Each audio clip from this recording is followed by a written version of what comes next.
This meeting is being recorded.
Okay, we're almost ready to start. Yeah, I'll let you know when you flip over on the TV. Okay, we just need to wait. We're waiting for one additional member Okay. to appear, but I will ask you to give me a countdown, and then you can do that whenever you're ready. Perfect. Yeah, we probably have another 2 minutes before Okay. it is. Excellent. And Stu, you appear to be unmuted, but your video is not on. I don't know if that's what you want. I'm here. Okay.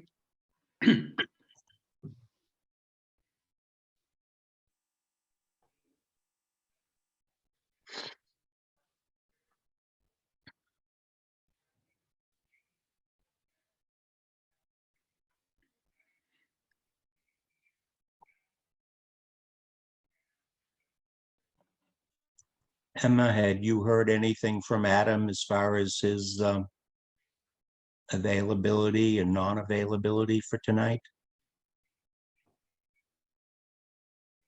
Oh, Adam Costa? No, I'm sorry, to Adam Anton. Komarov.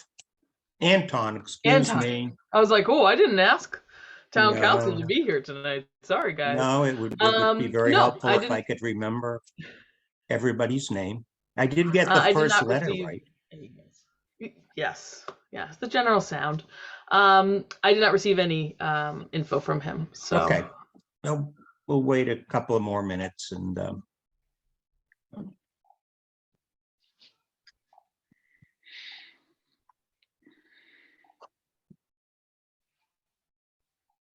Brian and Nathan, good evening. Good evening, John and Nathan. Good evening, everyone.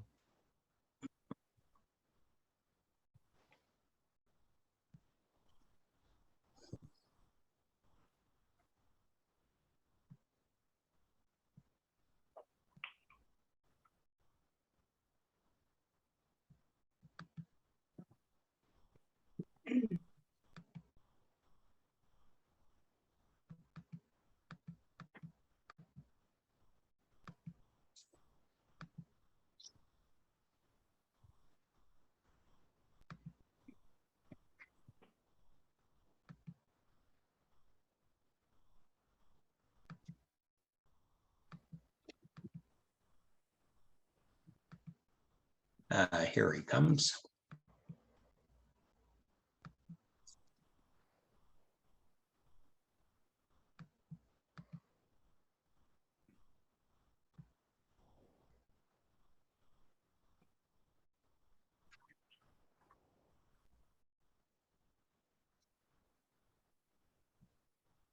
All right, whenever you guys are ready, I am ready. Okay. Anton, welcome, and it looks like you're ready to go. Okay, Wacker, if you could give us a countdown, we'll be ready to start. I will. You are good to go in 5, 4. Sorry, I hit mute too quickly. 2, 1. Good evening and welcome to the Tuesday, September 27th, 2022 meeting of the Ashland Zoning Board of Appeals. In accordance with the requirements of the open meeting law, please be advised that this meeting is being recorded and broadcast by WACA. The town of Ashland, in response to the COVID-19, is currently following the guidance from the Ashland Board of Health, Massachusetts Department of Public Health, and the CDC regarding the virus and steps communities can take to prevent the spread. In accordance with the governor's order suspending certain provisions of the open meeting law, General Laws, Chapter 30A, Section 20, all public meetings are being conducted remotely. To participate remotely from a computer, please use the link listed on the agenda for tonight's meeting, or you may call in using the telephone number also listed on the agenda. First order of business is to call the meeting to order and take a roll call. I, John Trefethen, present. Hi, Brian Forrestall, present. I, Nathan Bandon, present. Hi, Stuart Siegel, I'm present. Hi, Anton Komarov, I'm present.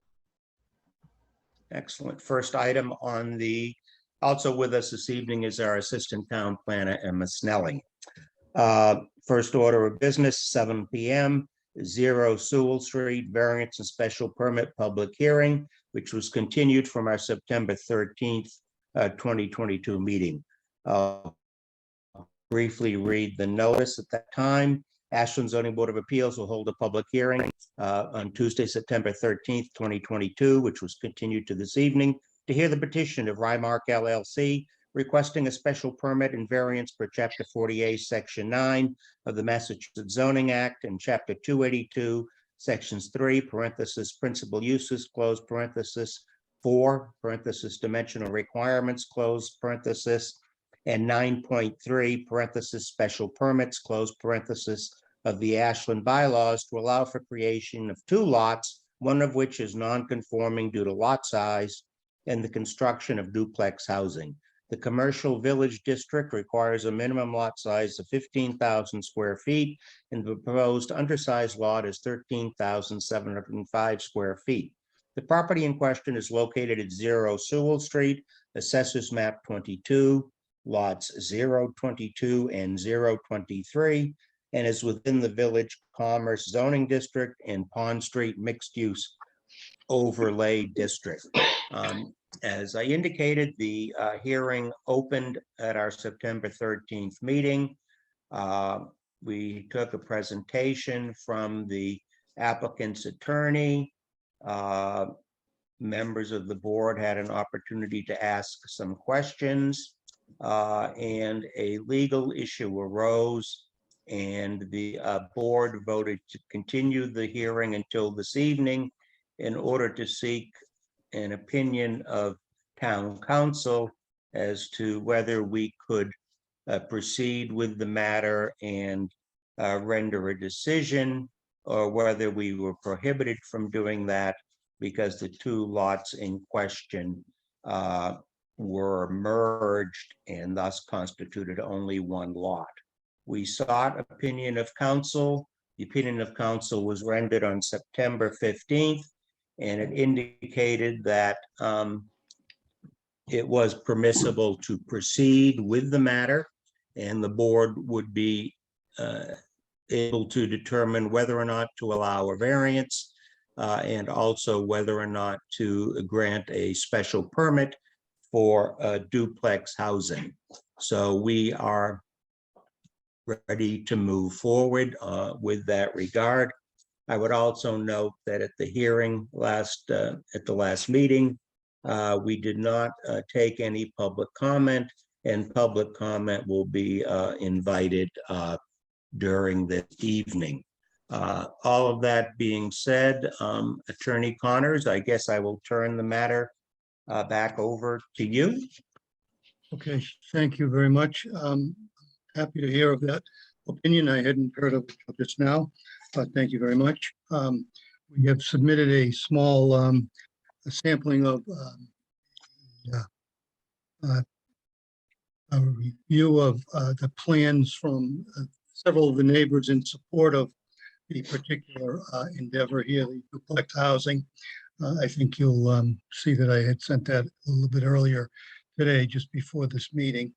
And there were about 5 people on the street, about 9 or 10 houses, I think, in total, and they were in support of that. Attorney Connors, I want to stop you just there. Emma, I have not seen those. Have those been distributed to the board? No, so I did not see that email until right before I opened the Zoom meeting. So instead of emailing it out and maybe not having the board member see it, I was thinking I could just share my screen when we came to public comment and share that, share the letter. Okay. I know we also have another letter that was submitted prior to the hearing last month, that last meeting, that we will need to amend or into the record. So, I mean, that's fine with me to do it that way. Is that okay with everybody? Yep. Okay, sounds like it. Okay. Sorry about the interruption, Attorney Connors. You may proceed. No problem. Want to do it right. The extensive introduction to the project last time with several plates and diagrams. I'm happy to do that again, or if you believe that it would save time, we just go into your public comments and I can respond as we go along at your pleasure. Let me poll the other members of the board. Would you like Attorney Connors to briefly review some of the matters he presented last time, or is everybody comfortable in going forward either to further questions that any of us might have, or go directly to public comment at this point? Brian, what's your preference? I'm all set with this presentation. I don't think I need to see it again. Okay. Nathan, how about you? Yeah, I'm comfortable proceeding on what we heard last time. Okay, and Stu? I would like just a review of the soil conditions of the two lots. Okay, and Anton, how about you? I've got nothing else. I'm Okay. happy with the presentation. Okay, as am I. So Attorney Connors, if you could address Mr. Siegel's question. Sure. Can I share screen, please? Yes, you'd be able to share your screen. Diagrams. Okay, let's see. I'm going to go to plan down the bottom of this whole bit. We have a little bit of a wetland complex down at the end of the conforming lot at the end of Sewell Street, which is right here. And then this is the Goyce property. There's a sewer line that comes along there that was installed, and a bit of an embankment when they installed it. And we go to a drawing of Alien Ward when they did the sewer. And what we have is Sewell Street here. And the wetland line for the sewer is down in this red line here. And the sewer line runs right along here. And back in the time that this was proposed, there was clearly no wetlands on the property.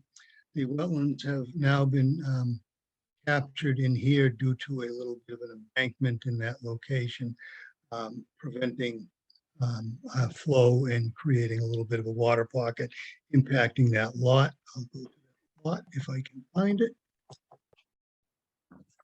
That is the wetland complex. There is the pseudo commercial building. It's a very rough concept of it. And you can see how we lose a fair amount of land that would otherwise be dedicated to parking and increasing the amenities for this particular building. So dealing with the topography and soil conditions, I think that these are created to the detriment of the landowner and have created a potential problem for the highest and best use. But we do believe that the highest and best use is, as the neighborhood seems to be opining, the duplex housing. And I can go to that plan. This is what we have for a duplex housing layout. You can see that we are able to keep the house or the duplex significantly further away than necessary. It is a 25-foot no touch. In addition to losing because of soil conditions down here, we also lose because of topography, the low and the proximity to that with a 25-foot no touch buffer. That is really the basis for the soil conditions on the site. I hope that's satisfactory, and I'm happy to respond or expand if you'd like. I'm all Stu? set. Okay. I'm all set. Thank you. Okay, thank you, Attorney Connors. Okay, let's open the meeting for public comment. If we could have the here we go, the screen. You want me to get rid of mine? No, I think we're back where we need to be. I can see everybody at the moment. Okay, I see one member of the public here. Mr. DeSoni, do you have your hand up? I see. No, being an experienced Zoom practitioner. We'll open the matter for public comment from you. Please identify yourself if you would, and need to unmute. There you go. Okay, good evening all, Mark DeSoni. I was at the last meeting when this was being talked about, and I'm only going to maybe ask curious questions about the street and the character of Sewer Lane to what this is going to be about. But I'm going to need a little bit of help with the picture of not Sewer Street and not the two split lots, but of the building that is proposed to go there, if I can see that. Okay, Attorney Connors, if you can direct that onto the screen. I will attempt to do that. Okay. I'm still sharing the screen. We don't see anything at the moment. How's There that? we go.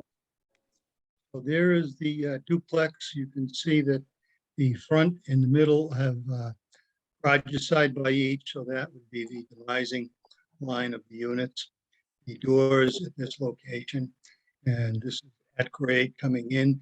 You go up like a split for the first floor, and there's the second floor starting at about that location there with a little bit of a roof overhang at that location. Okay, thank you. What my curiosity is with this rendering and the other one that has the 9A, 10A lots with the two next to each other, is this what it's going to end up to look like? Yeah, that. Mhm. Yes, So that see shows the garages in the middle and the driveways and the doors on each side. so those two are going to be what that it's together is going to be. Sorry, Okay, as you got this up for me, thank you for that. It's at 9A and I think 10A. That line that's in between is not going to be, once the building is built, that line is not going to be there, right? it's a property line. It'll have a property line bound here and here. But no, not necessarily have a line on the ground. Okay, so that, excuse me, that line and the two lots, 9, 10A, is what's going to be that building, right?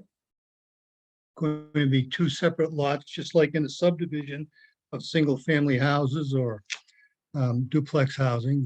They're going to be on individual lots. Okay, so you can bring me up to the building picture, please. Picture. Yeah, the one that's right after it. Yeah, that. Now, that's going to be 2 stories. Yes. Okay. And my question about the character of the sewer street, is that, would that fit in with that? There were pictures that I submitted in the application going down the road. There are a mixture of houses there. There's one fairly new one, maybe, I don't know, 10 or 15 years old, but all the other ones are a little bit different and generally smaller, but each unit here is going to be somewhat comporting with that particular neighborhood. They're all basically somewhat different, but I think these are certainly something that would be not out of character in that neighborhood. Okay. And I did provide several pictures going down the road from the Google mapping. Okay, thank you. 2 more, and this should be quick. With the two stories, about how many rooms will be total in the We did submit that complete package of drawings. I never get into that detail. Let's see if I can dig them out of.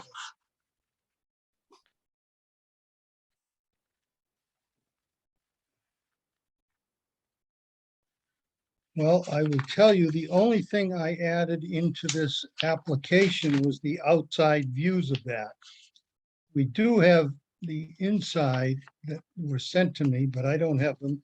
Perhaps Mr. Marks can tell us how many bedrooms are there in that. Maybe that's the question you're looking to answer. yes. Alan, maybe he can answer that. Yes, the interior design would be for 3 bedrooms and 2 baths per duplex unit. So that means that there's 2 floors next to each other, top bottom. So that's going to be 4 units, right? Yes. Okay. Now, my last one, I appreciate the time, Mr. Chairman, for this, and thank you. I'm going to ask, has there been a traffic study? No, we projected the traffic for the application over a general use that was allowable in that area. And it was, I think, 4 extra vehicle trips in the morning and in the afternoon. I'd have to dig that out, but it wasn't a lot. Considering that this has a much higher intensity type use under the CV and a fairly large commercial building. Okay. And that traffic would be generally throughout the day. And this particular traffic would, for residential, would generally be, in and out in the morning and afternoon for the bulk of it. Okay, and the last tidbit here would be, is this still going to be under the residential commerce zoning? Zoning will never change. The zoning variance would prevent the smaller lot from ever being changed without another variance, a different variance. So it would be commerce residential or commercial commerce. Commercial highway, village. Commercial village. So that's going to stay. Yeah, the zoning stays for the whole large area there. Okay, I was asking about the traffic because I know the Sewell Street is not exactly a two-way Route 126. And that's just I'm just asking about the traffic about that roadsides. Thank you for the time. I appreciate it. Well, Okay, thank you, Mr. DeSoni. Okay, as I indicated at our last meeting, we had received a letter from an abutter, and I will read it into the record, and then we can go to the other letters that have been submitted today. This is a letter dated September 12th, 2022. From Michael Kane, trustee of 158 Pond Street Realty Trust, addressed to me as chairman of the Ashland ZBA regarding 0 Sewell Street variance request. Dear, it says Mount Trefethen, but I am going to assume he means Mr. Trefethen. I am writing in quote support unquote of the request for a special permit and variance regarding 0 Sewell Street. Assessors map 22, lots 022 and 023. I own the property at 24 Sewell Street, directly across the street from the subject lots. This residential use fits the neighborhood and is much desired over the many commercial uses allowed. Current zoning allows up to 8,000 square feet of commercial use. Sewell Street is now a quiet residential dead-end street and should remain as such. The existence of wetlands, soils on the property would appear to support the hardship requirement under the law. In any event, the use is reasonable and much preferred to any commercial use. I request the ZBA vote to quote approve unquote this request. Thank you. Sincerely, Michael Kane, trustee. Emma, you have the screenshot of the other letters that have been submitted today. Yes, let me pull that up. Can everyone see my screen? I can, but I must confess the typed portion is there. Now it's coming so that I can actually read it. Okay, reading it into the record. Says, we, the undersigned, are residents of Sewell Street in Ashland, Massachusetts. There is a petition before the zoning board by Remark LLC to construct 2 duplex homes with 2 units each on property they own on Sewell Street. We are in support of issuing a variance to Remark, understanding that a conforming lot calls for 15,000 feet and they own approximately 28,000 feet. So they have one conforming lot and one that will be deficient by about 2,000 feet. Our reasoning is that we would much prefer attractive residential duplexes than an 8,000-foot commercial building, which is allowed in the CV zone. The duplexes will be much more consistent with the residential neighborhood we enjoy on Sewell Street. And there's a signature, and I must confess, I can't make out most of the signatures, but I do from 16 Sewell Street dated 9/24/22, from 15 Sewell Street dated 9/24/22, two signatures from 11 Sewell Street, 9/27/22, a signature from 182 Pond Street, 9/27/22, and a signature from M. Kane, 24 Sewell Street, the individual who wrote the letter back on September 12th, also dated 9/27/22. Okay, and does that complete the? It does. Okay, so all of those have been entered into the record.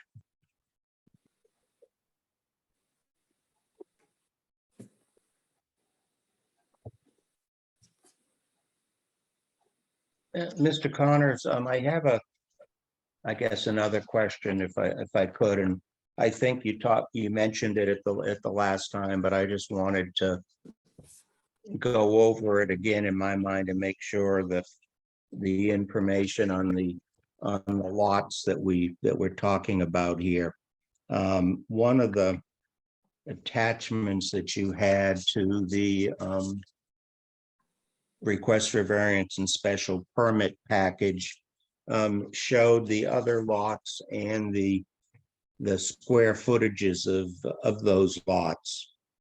And it looks, if I'm reading correctly, that they range from 4,792 square feet.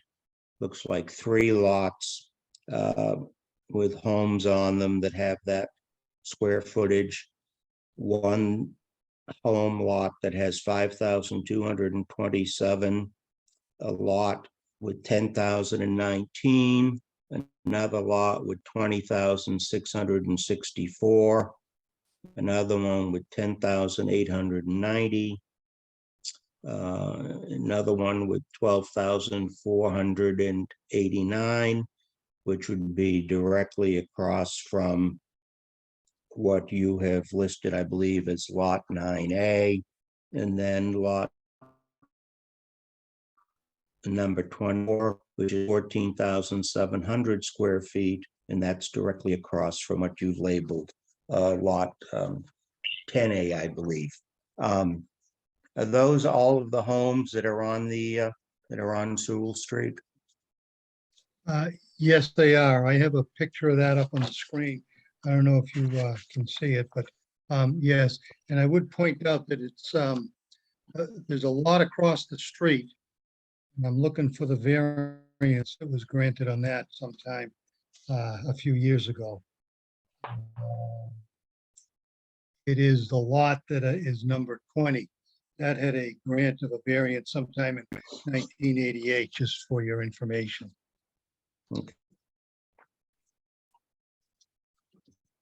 Okay, thank you.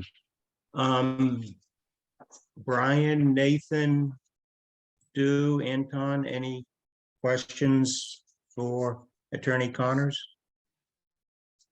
I have a question. What is the square footage of the duplexes of the building? Let me go to another drawing.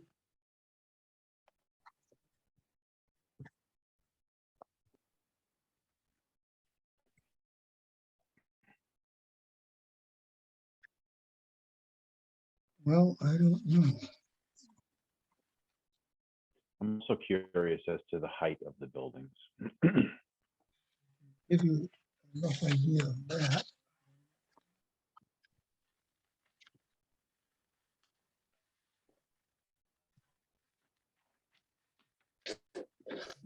I do have a plan here. Yeah.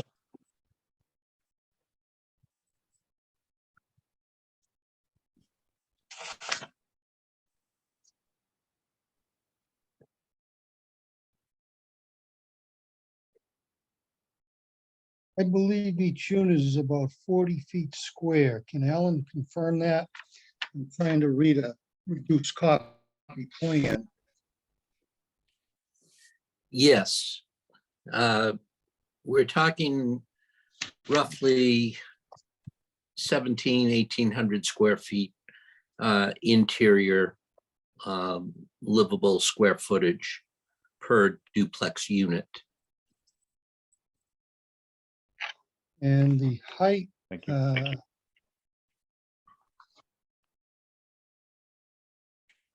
eight.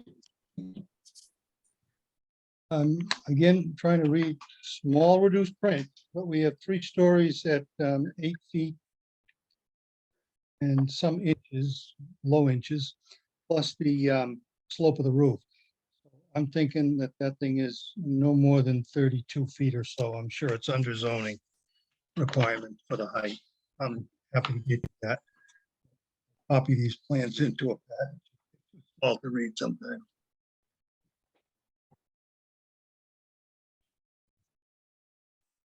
So the overall height of the building would be 32 feet, you said, or?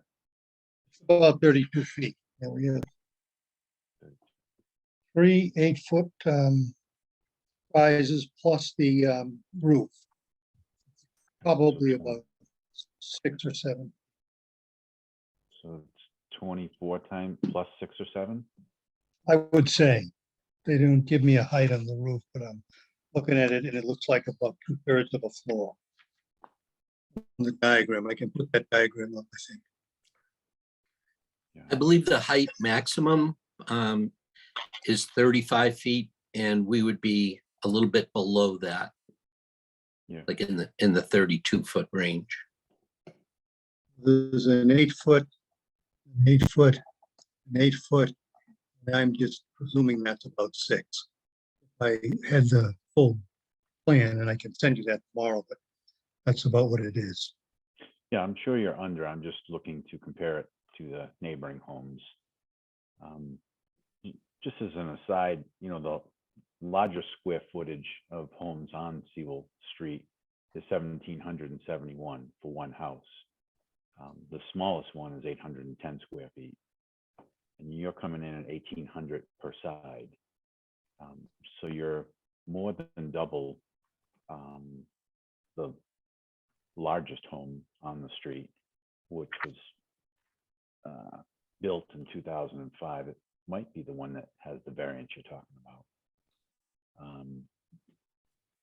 So that, I'm not sure. I think that's what Mr. DeSoni was getting at, is the character of the neighborhood.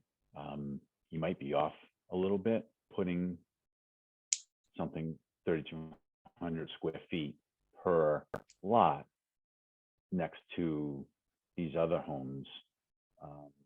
I don't think that fits very well. But let's see if anyone else has any questions.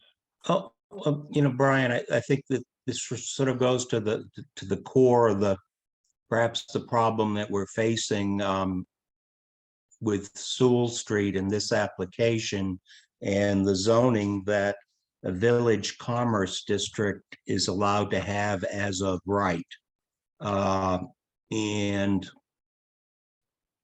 Attorney Connors has referenced it in his submissions, written submissions, that as of right, a commercial entity can go into the 2 lots with as much as 8,000 square feet of space. And obviously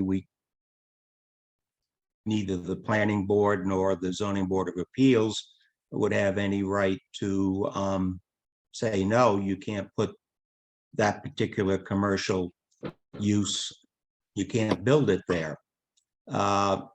So what do we do with a neighborhood that looks to me to be clearly, apart from what's right up against Pond Street, is a residential neighborhood? And how do we how do we accommodate something to keep the neighborhood characteristic of residential? Can we do that? Or do we say no because we think the residential is too big, and then run the risk of the property owner deciding to use a commercial, put in a commercial use in there, which could be, you know, a factory to an extent with a lot more traffic on what is an extremely small road. And that's the unknown. And I don't know what, you know, how do we address it? If this was a street that was in another district that wasn't basically a dead end street, I think I would feel differently about an application for a variance, and perhaps this kind of housing, which is definitely, the buildings are going to be bigger than what is already on the neighborhood, but what potentially could be put there, which the neighbors would clearly seem not to want to have, and I can understand their concerns. I mean, that's the question, and I don't know how to, you know, I think my thought is I would prefer to try to keep it as a residential neighborhood with perhaps buildings that are slightly bigger than what would be perhaps ideal on that lot, but which keeps it residential in nature, as opposed to potentially opening it up to a commercial use where we would have no control over what goes in there, and the neighborhood can be, you know, left defending with, you know, commercial traffic. I think I see the ultimate, you know, predicament that perhaps we're in. We don't grant variances very often. I know I think the last variance request we had, we denied. We don't grant very many of them. To me, this strikes me as one where looking at the neighborhood as a whole and to keep the residential character of the neighborhood, this might be the best way to ensure that is kept. Well, I would put forward that I don't agree with you, John. I think that, you know, according to the Commerce Village, the use of a multifamily, a two-family dwelling is by Board of Appeals only. It's strongly the way that the zoning is, what's allowed in that district is residential homes, but not necessarily two families. Obviously, it can be done with a and the Zoning Board of Appeal allowance. They don't have page numbers on it, John, but it's only a couple pages in at the bottom. Mhm. And so, you know, I think that the buildings that they want to put on there are too large for the neighborhood. You might as well put an industrial building in, because the two buildings that they're putting there are roughly as large as the 8,000 square foot commercial building you could put there. I just know that, and you know, I'm looking at the Mass GIS maps and who owns what, and the lot number 15, I think it is, that Mr. Kane lives at, or, you know, I know Mr. Kane owns everything behind there, but it says that Mr. Conti lives at 15 Cecil Street. So maybe Mr. Kane owns it now, but I don't think he lives there. I'm not sure. You know, he wrote a nice letter in support of this project, but I don't want to really think of him as living in the neighborhood and his concerns while valid, not as valid as someone who lives there. And granted, the Mass GIS could be wrong and not updated properly, and maybe Mr. Kane lives there, but I don't think so. It's, it was built in 1965 and it's a No, I don't 1,070. believe he lives there. I mean, he owns 126 self-storage, And which, everything around it, yeah. well, and it abuts, but it also abuts, I think, the backside of this property. And I think I could understand that his concern would be for residential rather than commercial, which might create more noise, et cetera. I mean, I just look. I'm for the residential aspect of it. I just think what's proposed is too big. I would really prefer to see single-family homes of the same type of character that are in the neighborhood. And if that were proposed, I could see my way through allowing a home that size built on a lot that's too small to build on, meaning the 1,300 square foot. Obviously, they can build whatever they want on the 1,500 square foot. I think they can just build the duplex if that's what they want to do. But I would be inclined to not allow anything to be built if they went that route on the smaller lot that is technically unbuildable. I think that May I make a comment? certainly, Attorney Connors. The area behind these, off of Harvard Street or Yale Street, is a contractor's yard. Mhm. And over the years, I've been involved in that area, the design for the self-storage and several things in that particular area.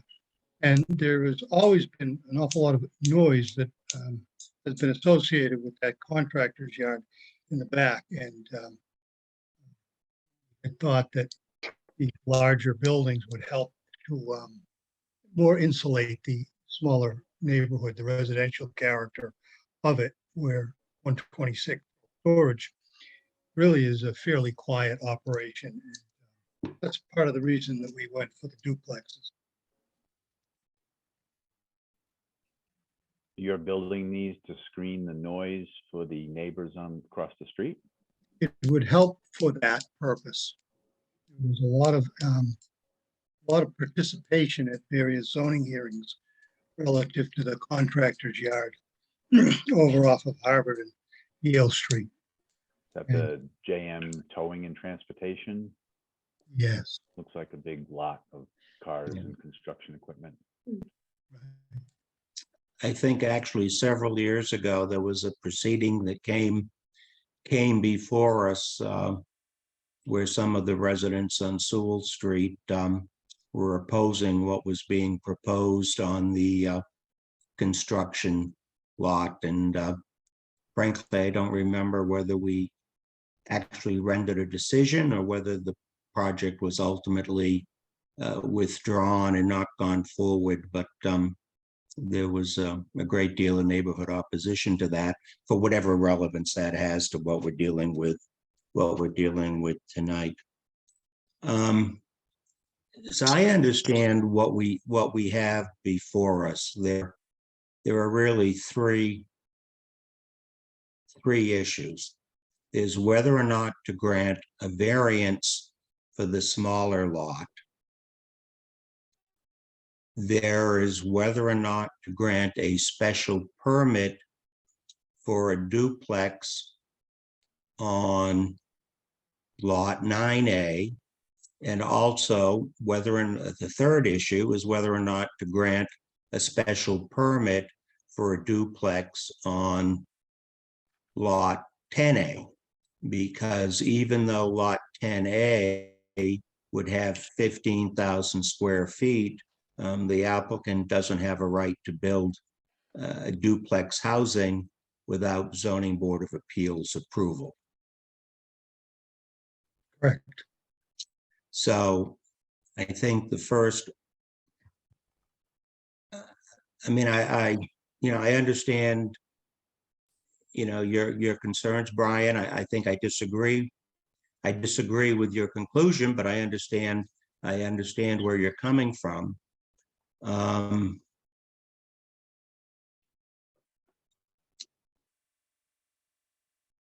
I suppose a decision could be made, and I'm not suggesting this is what we should do, but we could make a decision to grant a variance for the smaller lot, but deny a special permit for duplex housing on that lot. And we could either allow or deny a special permit for the 15,000 square foot lot. All of that would be within our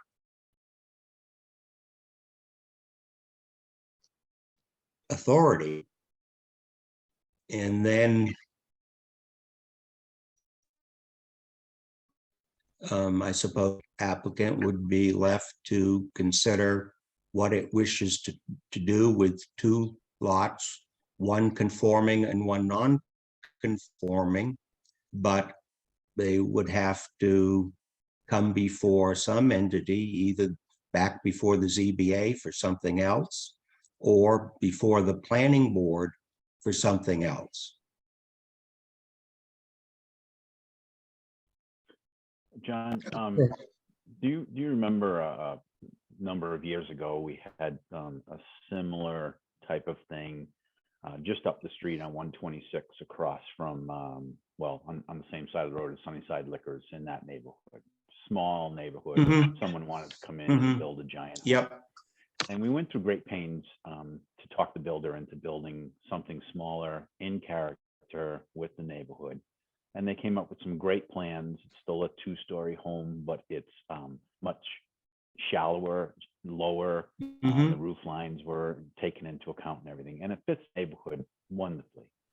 And that's what I'm proposing or suggesting, and that be done here, is that houses that look similar in size and shape to the houses that exist on this street be built, single family homes. And then I would have no problem granting the variance. But I think that the density, and sure, it isn't that many more trips when you count it, but it's double what a single family home would be. Everything is double what a single family home. This is a 3-bedroom, 2-bathroom duplex on each side. That's a house. That's 4 houses on the end of this single family home street. So while the trips, if you count them in number, don't seem very large, they're double what they would be if they were single family homes. That's my take on it. And I believe that's why the zoning was enacted. And I believe that's why it gave us the authority to say yes or no to a duplex. And if there were duplexes up and down the street, well, that would be a completely different story, but they're not. The single family homes that are all well under the size of half of the duplex. But I don't think it fits. Well, I mean, one of the problems, I have, and, I'm obviously, I'm not a developer, I'm not a builder, so I have really no concept of pricing or cost or this or that. But a number of the homes on that street, not only are the lots very small, but the square footage of the houses is very small. I think one of them was like 800 square feet. Yep. I suspect it's not economically feasible to build an 800 square foot house any longer. I'm not suggesting that either. I'm not suggesting build an 800 square foot house, but something in the 1,500 to 2,000 square foot range, because what's being built is 3,600 square foot building. That's, more than double the largest home on the street. So somewhere in there's got to be a happy medium. And maybe the builder won't make as much money, but I'm not in the money making for the builder business here on the Zoning Board of Appeals. I'm more concerned about the character of the neighborhood and trying to keep it, the same to some degree through zoning. Okay.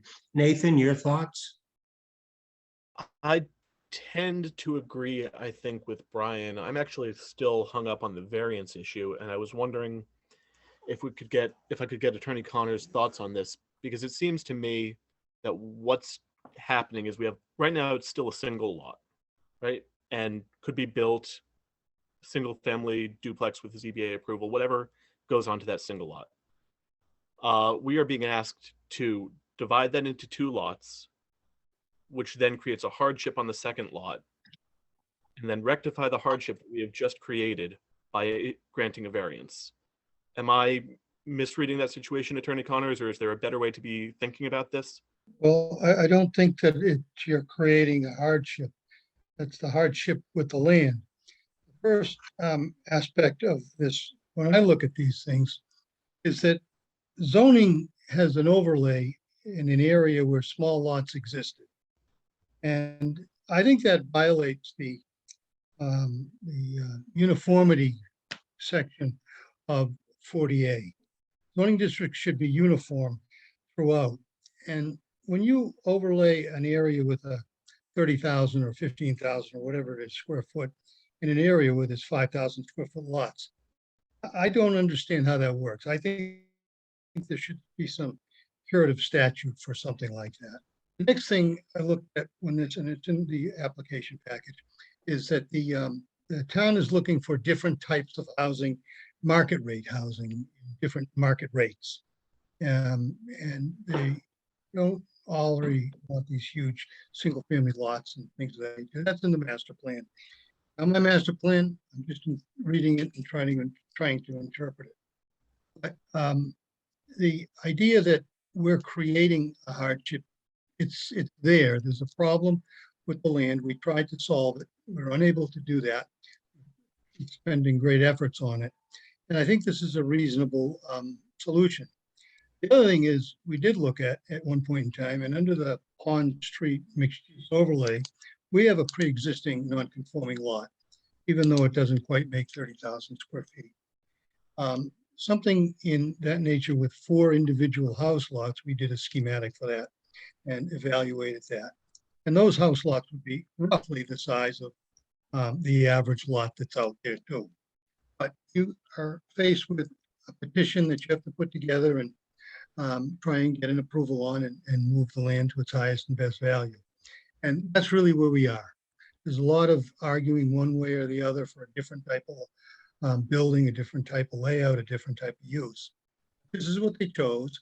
And I think that in terms of it fitting into a neighborhood, even though it's different, it is not really the thing that is going to change the character of the neighborhood versus what other zoning provisions would allow. But what's the hardship if this is a single buildable lot? It seems to me that there's no hardship until we divide it. There's a hardship with the soils and topography down in the lower part of the site, which gets us into the ability to ask for a variance that can be upheld in court. You can argue that you can take 15,000 square feet out of it, and then you don't have a hardship with the 13,000 some odd square foot lot because it doesn't have any issue. But we look at it as in its totality to start the process here. And that is a wetland area and a buffer zone that wasn't there before, wasn't our cause. And it gives us the threshold inquiry into requesting a variance. Special permit is allowed, provided we don't, we meet community needs, and I suggest we do. Traffic is minor, a few extra cars is really not much on street. Utilities are all there. We have to extend utilities down in front of this lot about 800 feet, I believe. The character of the neighborhood, we can debate that all night long. The financial aspects of this, they contribute to the town. They contribute to a different type of housing that the master plan suggests. So I think that for the vast majority of this, it doesn't hit on all 8 cylinders, but it doesn't miss every single time it's firing in 8 cylinders. May I ask a question? Mhm. How long has the current owner of the property owned it? Several years. 6 years. 2016 is when we purchased it. And we purchased it with a special permit for 2 duplexes with 2 units each. But then we had the issue with the abutter not performing according to the purchase and sale that had been executed when we purchased the property. Which abutter was We- that? The one to the rear that we had talked about with Yep. some of the contractor use. We had a purchase and sale agreement to make up the deficiency, just purchasing a sliver, a little less than 2,000 square feet. I see. And based on that, the special permit was granted, and then the abutter just wouldn't perform. And So one more it's question been for- 6 years. One more question for Attorney Connors. When was the sewer put in, and when did that affect the topography of the land and create that soils hardship on that corner of the property there? Oh, boy. At the Haley and Ward plan.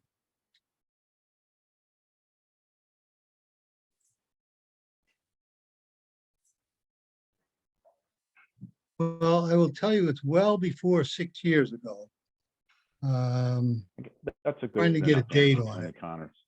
That's fine, Attorney Connors. I just want to take that one piece of it, out of the hardship realm. I mean, it was bought with the topography the way that it is, with the understanding, hopefully, through due diligence, that it was already impacted. So I don't want to really put that in the bucket of, we can't do it because the sewer guys did this. It was bought after the sewer guys did that.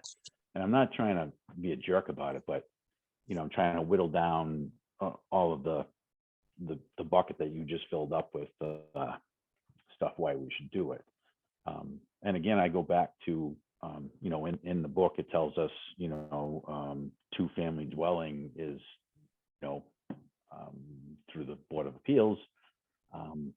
And again, being part of the Board of Appeals, in my opinion, I think it's too big, too dense, too many bathrooms and bedrooms, and just volume for that neighborhood. And you have exactly the opposite opinion of it, and opinions are what they are. So, Well, I would also say that we've got support of, I think, 5 of the 9 residents, no negative statements for the neighborhood. And indeed, looking at the neighborhood and the purpose of zoning, your bylaw says it's the most appropriate use of the land. I don't think this is an inappropriate use of the land. I don't think there's any, when I talk to clients about going for variances, I say it's a beauty contest. If any ugly shows up, and you're not going to get it. And I don't think any ugly has shown up here tonight. well, I agree that you have signatures on a letter that you wrote, but I'm not sure that the neighbors know that it could be a single-family home that fits the character of their neighborhood. I don't know if they know what 32,000 square feet looks like next to their home.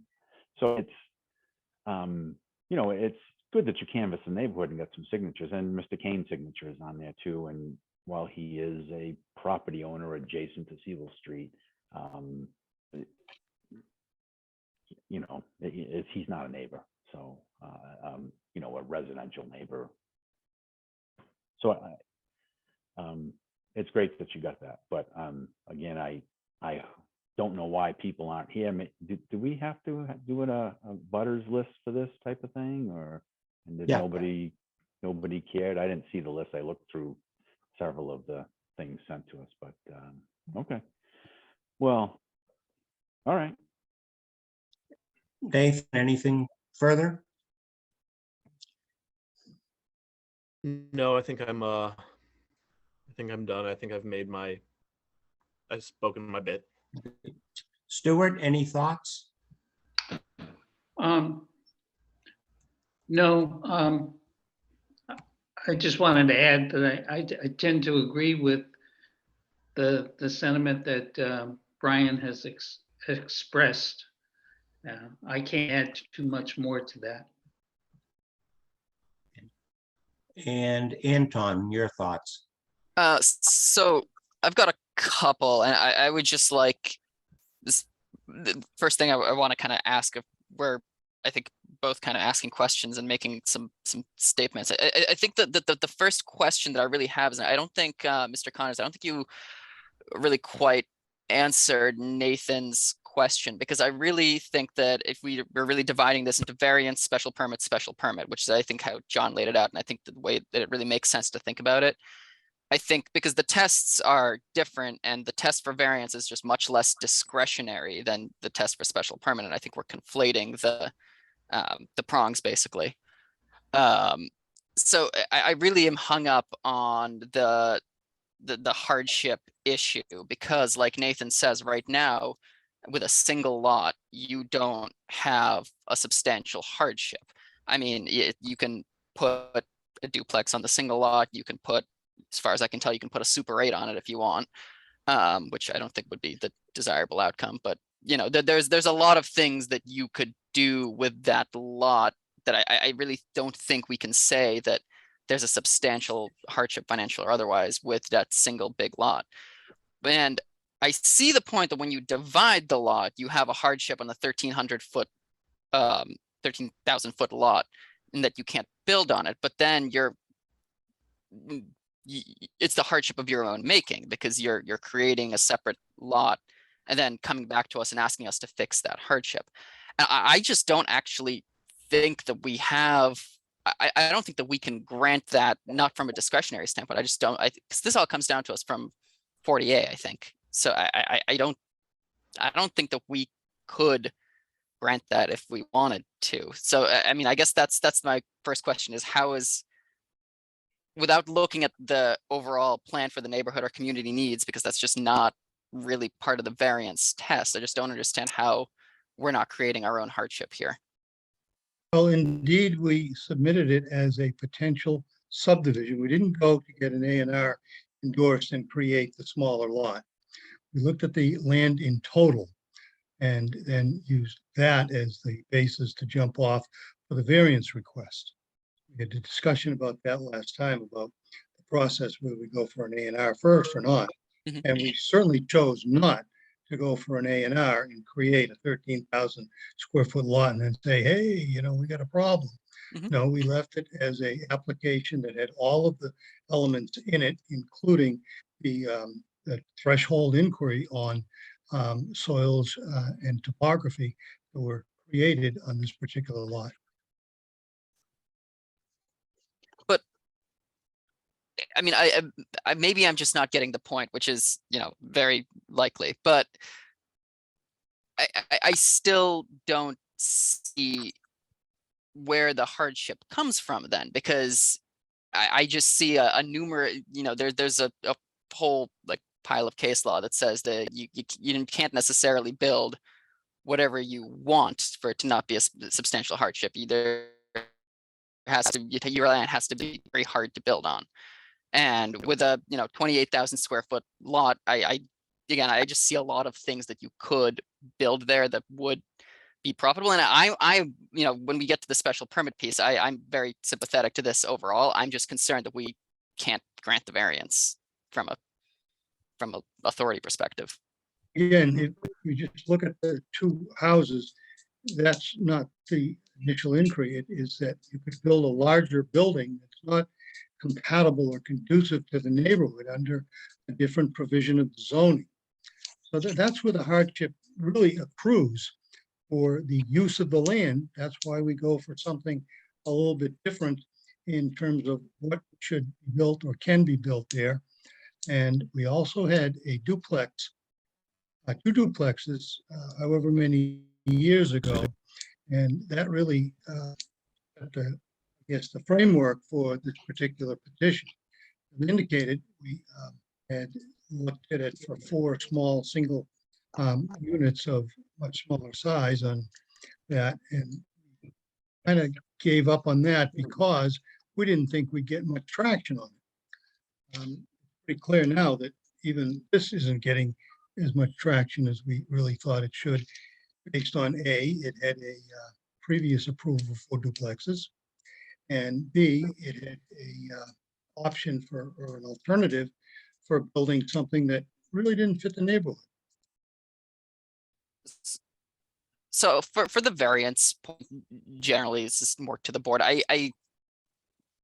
You know, if town council says we can grant it, then I'm happy with that. And if you know, we grant it and nobody appeals, great. If you get overturn an appeal, you know, then they'll have to come back to us. But when we moving from the variance point to the special permit point and kind of looking at the special permit prongs, I really think this is a great use of the land. I mean, we kind of going to the community needs point, we have a whole bunch of committees and we have meetings and we have the master plan trying to figure out how we get more housing of various market rates, how we get more affordable housing in Ashland. And I mean, the way you get more housing is you build more housing. And this seems to be a good way to take a lot of land that, like I said, could be a Super 8 or, you know, a medical office, or there's like 10, 11 uses you can put in a CV by right, which we're not going to review, which the planning board isn't going to review, and turn it into 4 realistically lower market rate, you know, pieces of property that people can actually live in. So that would be kind of the biggest point that I have there. But the other one is just that these guys, they've bought the land, they have the land, they're going, it's merged, so it's a big lot. They've and they're in a CV district, and they're going to maximize value, as is their right, however they can. And they might put 2 smaller single family homes on there, or they could put a Super 8 on there, or they could put you know, a 3-story large office building that has a whole series of kind of bathrooms, has a parking lot, you know, has tons of people rolling through. And this street is like, it's this big.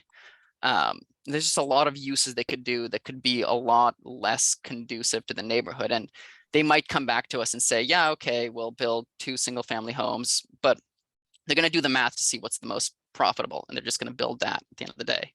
And it's just hard for me to see that that the 2 small homes would be kind of the best use for a lot this big, and the most likely use at least. So that's kind of my point there. Okay. Any other discussion? I had one more point that I wanted to make. Sure. Again, I just looked at the Mass GIS, and you know, the proposed lots are 0.33 of an acre and 0.32 of an acre, and 24 Sewell is 0.34 of an acre, 20 Sewell is 0.29 of an acre, 16 is 0.25, and 10 is 0.47. So there are a handful, just as you enter on the right-hand side of lots that are much smaller. Looks like those lots should almost be combined to get into the 20s. But all of the 4 lots across the street from this are the same size as 0 Sewell. And they were built in various years, and they have square footages of between 810 to 1568, which, you know, is more of a common thing than 1800 or 3200 proposed. I just wanted to throw that out there. Okay. Excellent. Well, if there are not any further discussions, shall we enter into deliberations? Okay, I think we have. Emma, do we make a motion to close the hearing and then enter into deliberations? I always get this confused. Yeah, that can be one motion. Okay. Anyone like to make a motion to close the public hearing and enter into deliberations? So moved. Is there a second? Second. Hi, John Trefethan, vote in favor. I, Brian Forrest, I'll vote in favor. I, Nathan Band, vote in favor. I, Stuart Siegel, would vote in favor. And Tom Tacoma, I vote in favor. Okay, as we enter into deliberations pursuant to the statute, the 3 members of the board, Brian Forrestall, Nathan Band, and myself, John Trefethan, will be the voting members for the application. I think it probably makes sense at first to to vote on the variance request, and as I understand it, and let me see if I can. The variance request is to divide the lots into two lots listed as 9A and 10A on the applicant's submission, and to grant a variance in order to have the smaller lot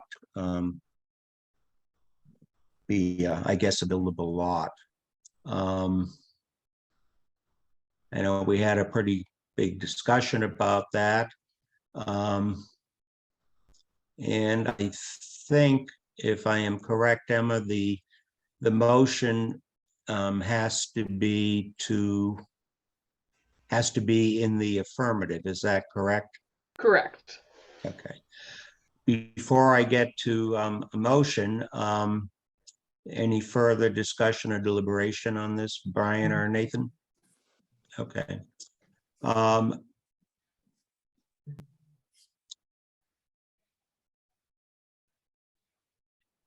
Would someone like to make a motion to approve the variance request, noting that this is not how you vote on the variance request, but simply a motion to approve the variance request so that we can properly vote?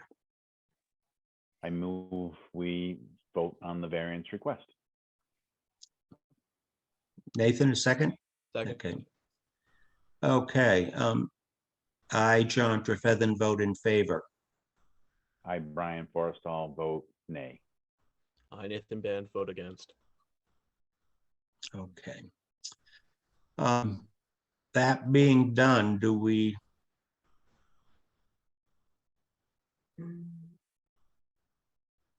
Well, I guess we have the special permit request for the. Well, I'm not quite sure what we do with the two special permit requests. Now, if we denied the variance, we basically have one lot, and we've got two different special permit requests.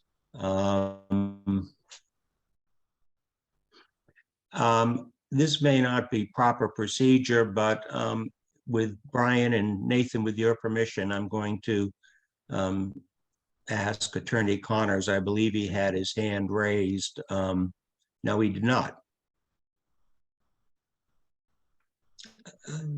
I'm not. You're muted, I think Mr. one, Connors. not two, but I'm not sure regarding. I have no Yeah. objection to unmuting Attorney Connors and hearing what he has to say. Yeah, it's not typical procedure once we close the hearing, but I think we found ourselves in a somewhat unique situation, and I'm not quite sure what the applicant would like us to vote on, not how we're going to vote, but Attorney Connors? Sure, I think that having voted against the variance, or the variance fails, then the other thing that's pending with respect to the lot that needs the variance is moot, and that the 15,000 square foot lot still is in play. I would agree. I'll shut up now. So that being said, just for the record, the decision on the request for a special permit for the lot upon which a variance was denied is moot and does not need to be voted on. That leaves a request for a special permit on what was described as lot 10A, but which actually now is for an undivided lot. No, 15,000 square foot lot, and the applicant will do what it will with its smaller lot that it is creating. So just to be clear, the matter before us for vote is an application for a special permit for a duplex on the 15,000 square foot lot, which is listed as item 10A. Is there and again, we have to vote. The motion has to be in the affirmative. Is there a motion to approve the special permit for lot 10A? I think you have them backwards, John, unless I have them backwards, but I think, and the large one, 9A, am I? Right. Well, let's No. be sure on that. I think I have it right, but Do I have it backwards?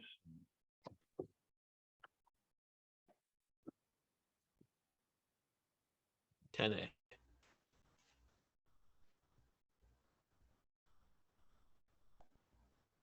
10A is. the 10A small is one. the 15,000 square foot.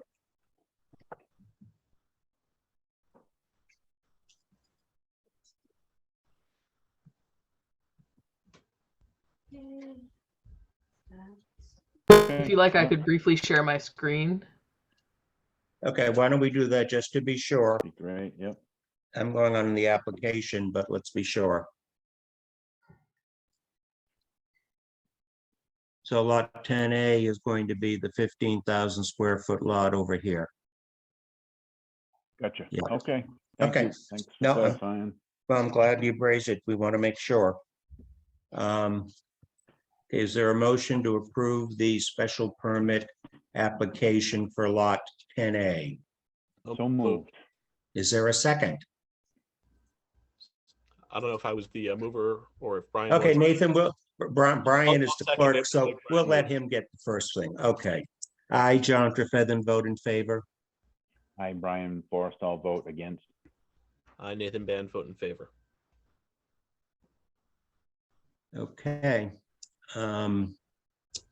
This requires a unanimous opinion, I believe, so that the application for special permit is denied. Emma, do you have enough information in order to draft a decision for us to review at our next meeting? Yes, I will prepare 2 separate decisions for each type of request and distribute them to the board for the next meeting. Thank you very much. That concludes this proceeding. Attorney Connors, thank you. And to your client, and I apologize because your screen just says Realty Executives Boston, but thank you for your participation. Looking at the agenda and moving on to our next item, approval of the meeting minutes for our September 13th, 2022 hearing. I'm sorry, meeting. Emma distributed the draft minutes earlier today. Does anyone have any questions, comments, proposed changes? No, they look good to me. Okay, Brian. They look good to me. Okay, Stu, Anton. No comments. Okay, I'm look fine good. with them. Okay, look good to me as well.